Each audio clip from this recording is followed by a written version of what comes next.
agora a gente vai entrar em algumas perguntas e em alguns temas que eu vou usar como base o tênis de mesa, mas que podem ser aplicadas, se você é de alguma outra modalidade, você aplique aí a sua modalidade, se quiser deixa perguntas aqui nos comentários que a gente consegue responder.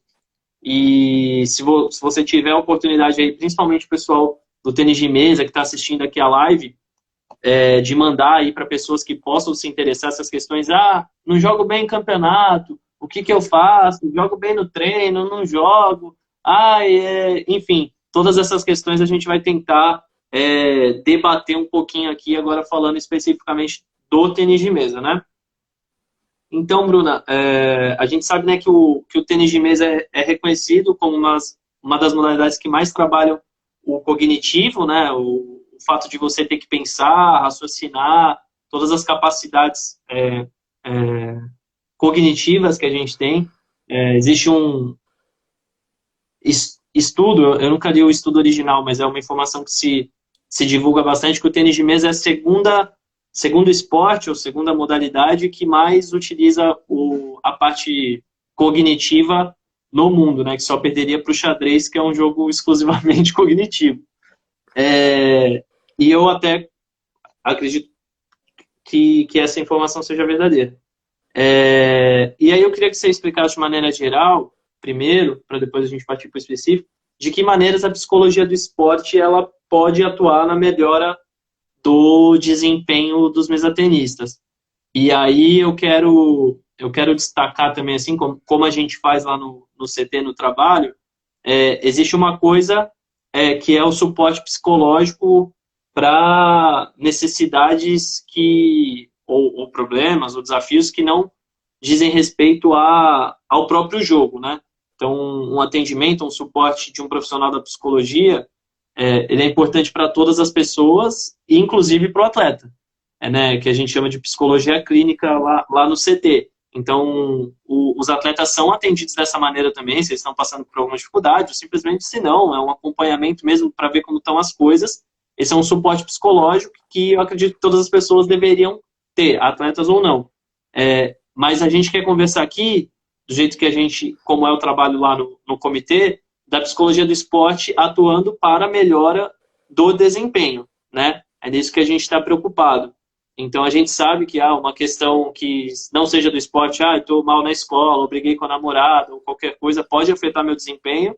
Isso vai ser tratado pelo psicólogo também.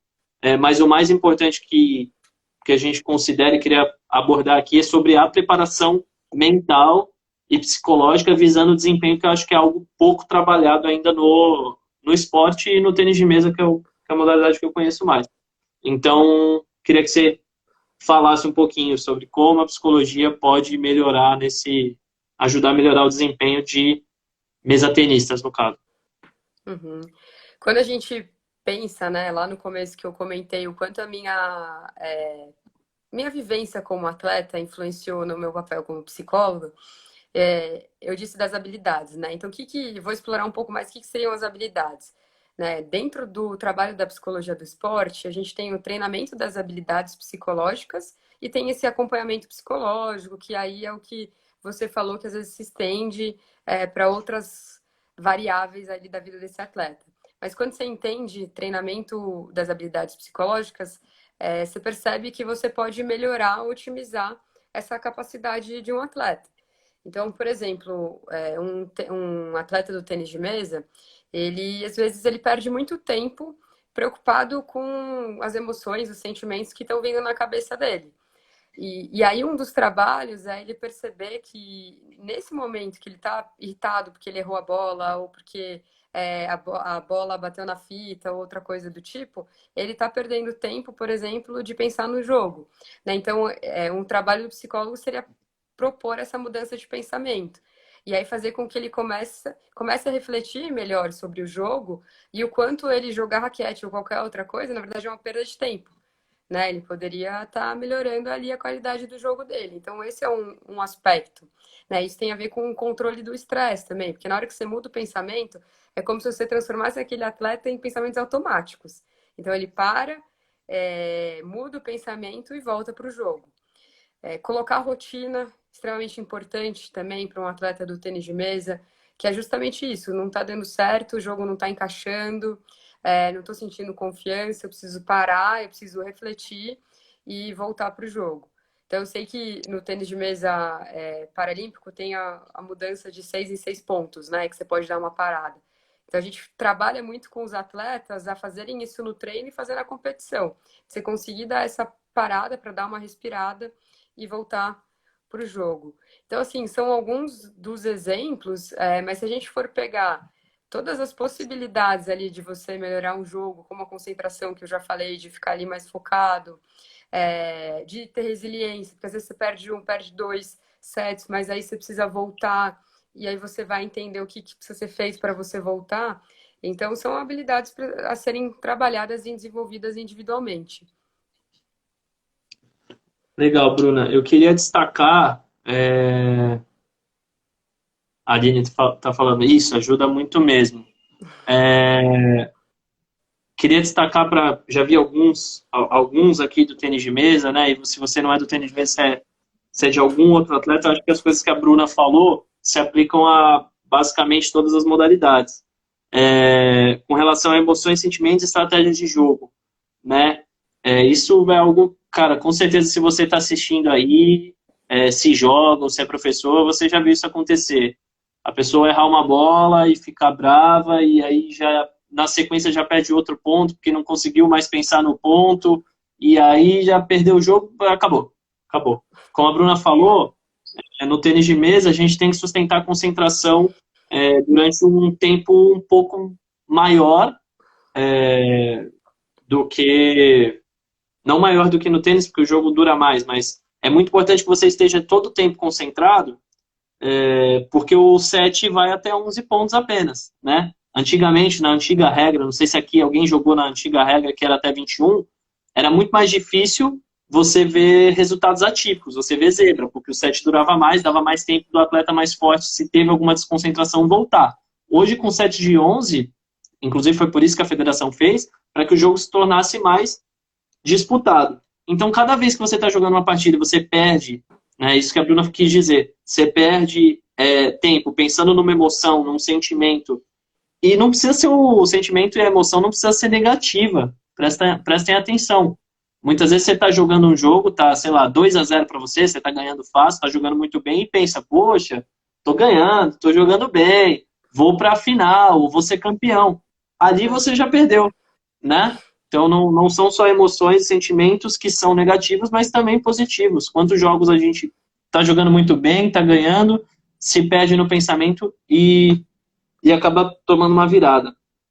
Então, praticamente pensar sempre na estratégia do jogo, né? Algo como é dito muitas vezes para treinadores, pensa no próximo ponto, esquece, pensa na estratégia, porque assim você vai estar sendo efetivo e buscando soluções ali para o jogo e não pensando no que vai acontecer depois.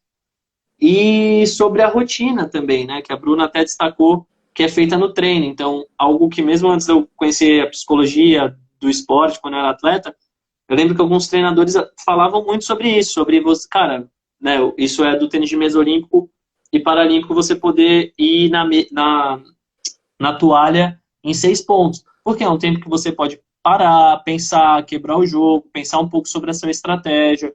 Então, isso acaba se tornando uma rotina e um tempo ali que você vai poder pensar. E mesmo uma rotina antes do jogo, que a Bruna trabalha bastante também com os nossos atletas, que é, o que eu vou fazer antes do jogo?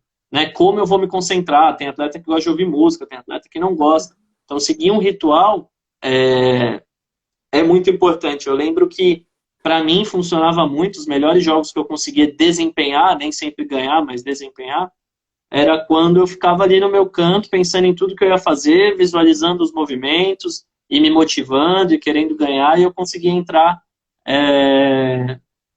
e conseguir ter algo muito próximo do que eu considerava o meu melhor desempenho. Então, destacar essas duas questões. Emoções versus estratégia de jogo. A gente deve pensar a estratégia de jogo e criar rotinas tanto durante os jogos quanto durante uma competição, antes dos jogos.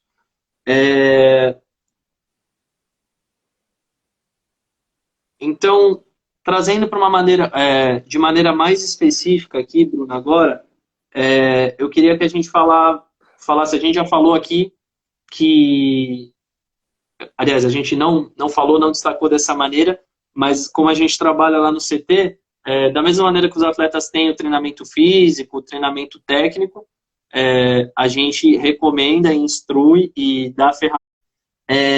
Então, eu queria que você desse exemplos práticos assim de exercícios e mesmo de rotinas de treinamento. A gente até já falou um pouco aqui, mas de exercícios e rotinas de treinamento mental mais aplicado aí ao tênis de mesa, essa realidade.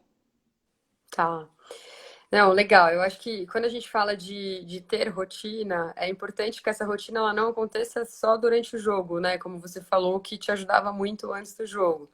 Então, qual que seria a minha sugestão para um atleta que está assistindo, ou mesmo alguém que trabalha em empresa, vai fazer uma apresentação, algo do tipo? Primeiro, entender como que esse atleta funciona bem, né? Então, será que esse atleta, quando ele está um pouco... essa pessoa, né, esse atleta, está um pouco mais ativado, um pouco mais acelerado, agitado, é um bom jeito dele funcionar? Aquilo é positivo para o desempenho, para uma palestra, qualquer que seja a situação? Ou será que ele precisa estar mais relaxado? Né? Porque quando ele começa a entender esse estado emocional anterior ao jogo, ele começa a criar uma rotina que ele consiga reproduzir. Então, um atleta que gosta de ouvir música, de repente ele ouve um rock ali, isso ativa e funciona. Legal, talvez o outro vai ouvir uma música lenta, um jazz, vai ouvir uma música romântica, sei lá. Né? Outro vai aquecer durante meia hora, outro vai aquecer durante 2 minutos. Então é legal esse atleta ele compreender o estado ideal para ele entrar no jogo, para ele já começar bem, porque é isso, é o que você falou, o tênis de mesa é muito rápido. Quando dá play é um, é dois, é três, são 4 pontos, pronto, já foi quase metade de um set, né, em um piscar de olhos. Então esse atleta tem que entrar bem, assim, é indispensável que ele entre bem. E aí, se ele tem uma rotina antes da competição, ele tem que ter essa rotina antes do treino, principalmente quando for simulação de jogos, ou coisas do tipo. Essa seria uma dica. Né? E acho que tem uma outra dica que funciona muito bem para os atletas do tênis de mesa, que é ter um plano de jogo. E é por isso que é tão importante a equipe ter uma equipe multidisciplinar, né? Porque o plano de jogo eu não vou fazer, quem vai fazer é o técnico. O que eu vou fazer é pegar a fala do técnico para ajudar esse atleta a entender o que ele tem que seguir no jogo. Então, o que eu sempre recomendo para o atleta colocar ali, pega uma folha de papel, coloca 4 quadrados, né? Quais são as habilidades mentais? Aí tudo bem, é específico nosso. Quais são as habilidades mentais que ele tem como meta atingir nesse jogo? Quais são as habilidades técnicas? Então, o que ele tem treinado? O que tem funcionado? Né? A tática. E aí a gente entra muito no esporte paralímpico, que de repente você tem que explorar a deficiência do outro atleta, né? Então, essa vai ser uma estratégia que foi combinada com o técnico. E qual que seria o físico? Que daí entra aquecimento, entra preparação e tudo mais. Geralmente, quando você tem um planejamento do jogo, isso te ajuda a você mudar o teu pensamento para o que você tem que fazer e não para as emoções que podem te atrapalhar, como a gente conversou, tanto positiva quanto negativa. E eu acho que é isso, são achar estratégias que te fazem ficar no jogo e transferir aquilo que você treinou. Sim. Então, acho que a Bruna conseguiu ser bastante clara, né, nos exemplos de exercícios e de rotinas que a gente deve, que um atleta, ou que mesmo você, treinador, professor que possa estar assistindo, que você pode até instruir os seus atletas a ter algo que um treinador francês que trabalha muito em parceria aqui com o Brasil fala, destaca bastante, e não só ele, outros, você como atleta tem um caderno de anotações, né? Para que você possa descrever, tanto anotar os seus treinos, né?